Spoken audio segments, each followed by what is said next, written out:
John Milton एक बहुत बड़े इंग्लिश पोएट थे। उनका जन्म 9 दिसंबर 1608 को लंदन में हुआ था। मिल्टन ने अपनी शिक्षा सेंट पॉल स्कूल और क्राइस्ट कॉलेज कैम्ब्रिज में प्राप्त की। वे एक स्कॉलर और इंटेलेक्चुअल थे, जिनकी रचनाएं आज भी साहित्य जगत में महत्वपूर्ण मानी जाती हैं। उनकी पोएम पैराडाइज लॉस्ट बहुत फेमस है। यह महाकाव्य 1667 में प्रकाशित हुआ था और इसे अंग्रेजी साहित्य का एक महत्वपूर्ण स्तंभ माना जाता है।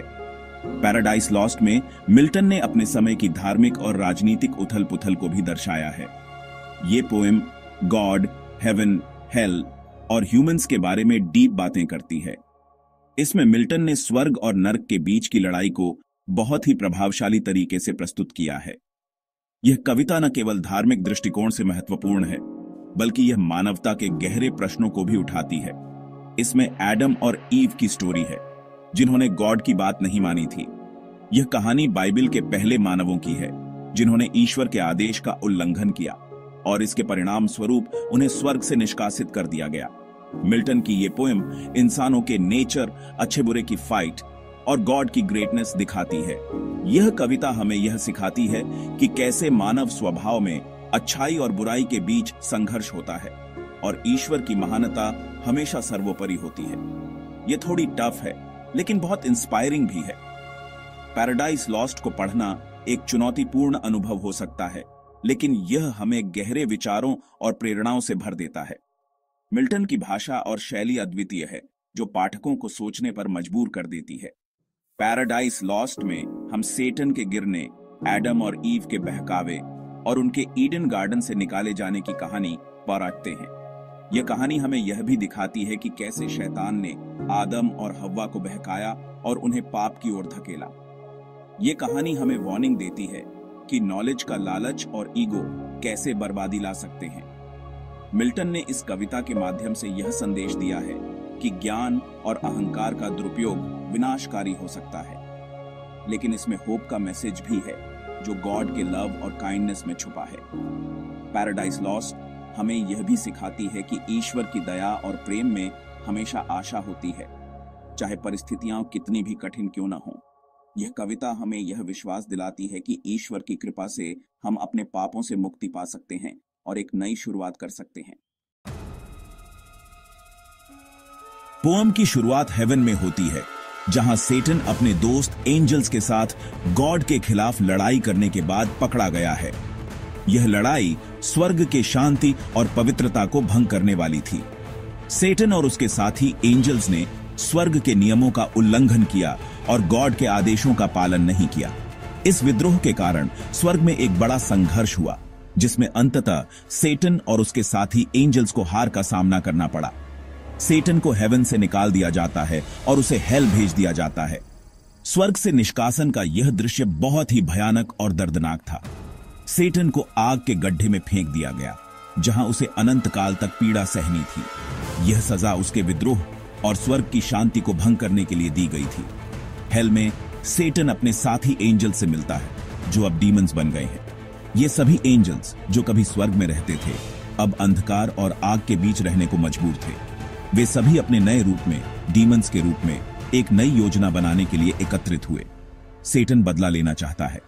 वह अपने निष्कासन और अपने साथियों की पीड़ा के लिए गॉड से प्रतिशोध लेने की योजना बनाता है।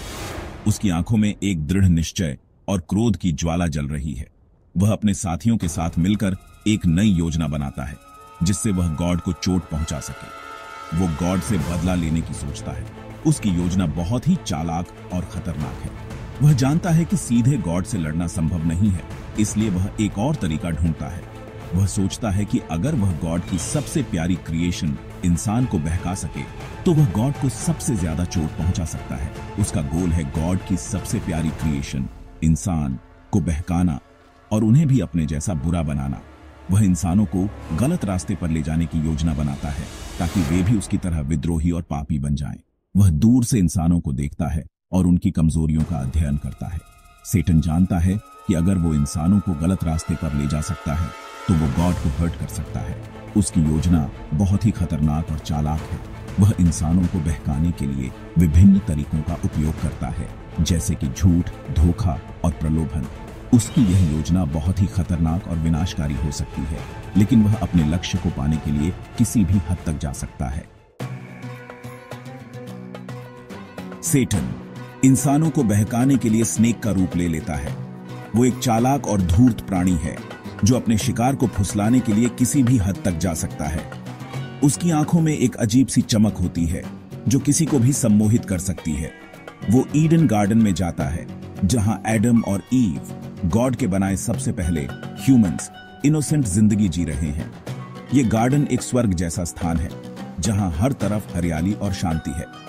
यहाँ के पेड़ पौधे, फूल और फल सब कुछ अद्भुत और मनमोहक हैं। सेटन स्नेक बनकर ईव से मीठी मीठी बातें करता है। वो उसे अपनी बातों में उलझा लेता है और उसके मन में संदेह के बीज बोता है। उसकी बातें इतनी मोहक होती हैं कि ईव को समझ ही नहीं आता कि वो एक जाल में फंस रही है। वो ईव को ज्ञान के पेड़ का फ्रूट खाने के लिए ललचाता है। वो उसे बताता है कि इस फल को खाने से उसकी आंखें खुल जाएंगी और वो उन रहस्यों को जान सकेगी जो अब तक उससे छुपे हुए हैं। वो उसे विश्वास दिलाता है कि ये फल उसे एक नई शक्ति और ज्ञान देगा। वो कहता है कि इस फ्रूट को खाने से वो गॉड की तरह नॉलेज पालेगी। ईव के मन में एक अजीब सी उत्सुकता और लालच पैदा हो जाता है। वो सोचने लगती है कि अगर वो इस फल को खा लेगी तो वो भी गॉड की तरह शक्तिशाली और ज्ञानी हो जाएगी। ईव सेटन की बातों में आ जाती है। वो अपने मन में उठ रहे सवालों और संदेहों को दरकिनार कर देती है और उस फल को तोड़ने का निर्णय लेती है। उसके मन में अब केवल एक ही विचार है, ज्ञान प्राप्त करने का। वो ज्ञान के पेड़ का फ्रूट तोड़ती है और खा लेती है। जैसे ही वो उस फल का पहला निवाला लेती है, उसे एक अजीब सी अनुभूति होती है। उसे लगता है कि उसके अंदर कुछ बदल रहा है, जैसे कि उसकी आंखें खुल रही हैं और उसे नई चीजें दिखाई दे रही हैं। फिर वो ये फ्रूट एडम को भी देती है और उसे भी खाने के लिए कहती है। एडम पहले तो हिचकिचाता है, लेकिन ईव के कहने पर वो भी उस फल को खा लेता है। अब दोनों ने ज्ञान के पेड़ का फल खा लिया है और उनकी जिंदगी हमेशा के लिए बदल जाती है। एडम ईव से बहुत प्यार करता है। वो जानता है कि ज्ञान के पेड़ का फ्रूट खाना गॉड की बात नहीं मानना है, लेकिन वो ईव को सैड नहीं देख सकता। वो ईव से इतना प्यार करता है कि उसके लिए गॉड की बात तोड़ने को तैयार हो जाता है। एडम भी फ्रूट खा लेता है। दोनों को तुरंत पता चलता है कि उन्होंने गलती कर दी है। उनके मन में शेम और फियर आ जाता है। सेक्शन 5 ईडन गार्डन से निकाला जाना और दुख का आना। जब गॉड को एडम और ईव की गलती का पता चलता है तो वो बहुत एंग्री होते हैं। गॉड एडम और ईव को ईडन गार्डन से निकाल देते हैं। अब उन्हें अर्थ पर रहना होगा, जहां उन्हें हार्ड वर्क करना होगा और सैडनेस झेलना होगा। ये ह्यूमंस के लिए बुरे समय की शुरुआत थी। सेक्शन 6 पाप का रिजल्ट, दुनिया में बुराई की शुरुआत। एडम और ईव की गलती की वजह से दुनिया में बुराई आ जाती है। जहां पहले सब पीसफुल और ब्यूटीफुल था, अब वहां सैडनेस, पेन और डेथ का राज होगा। गॉड एडम और ईव को स्नेक को भी कर्स देते हैं। स्नेक को पेट के बल रेंगने और मिट्टी खाने का कर्स मिलता है। सेक्शन 7 अपनी मर्जी, वरदान या अभिशाप। पैराडाइज लॉस्ट में मिल्टन ने अपनी मर्जी के बारे में बताया है। गॉड ने ह्यूमंस को अपनी मर्जी दी थी, लेकिन एडम और ईव ने अपनी अपनी मर्जी का गलत यूज किया। उन्होंने गॉड की बात नहीं मानने का डिसीजन लिया। यह दिखाता है कि अपनी मर्जी एक गुड थिंग भी हो सकती है और एक बैड थिंग भी। सेक्शन 8 ज्ञान का मोह और उसके खतरे। पैराडाइज लॉस्ट में नॉलेज का टॉपिक भी इंपॉर्टेंट है। ईव ज्ञान के पेड़ के फ्रूट से अट्रैक्ट होती है। वो सोचती है कि इस फ्रूट को खाकर वो गॉड की तरह इंटेलिजेंट बन जाएगी। ये दिखाता है कि नॉलेज की चाहत कितनी स्ट्रांग हो सकती है और कैसे ये हमें गलत रास्ते पर ले जा सकती है। सेक्शन 9 होप की किरण, मुक्ति और बुराई पर जीत। पैराडाइज लॉस्ट एक सैड स्टोरी है, लेकिन इसमें होप की किरण भी है। गॉड एडम और ईव को पूरी तरह से नहीं छोड़ते। वो उनके लिए एक सेवियर भेजने का प्रॉमिस करते हैं जो उनके सिंस के लिए माफी मांगेगा।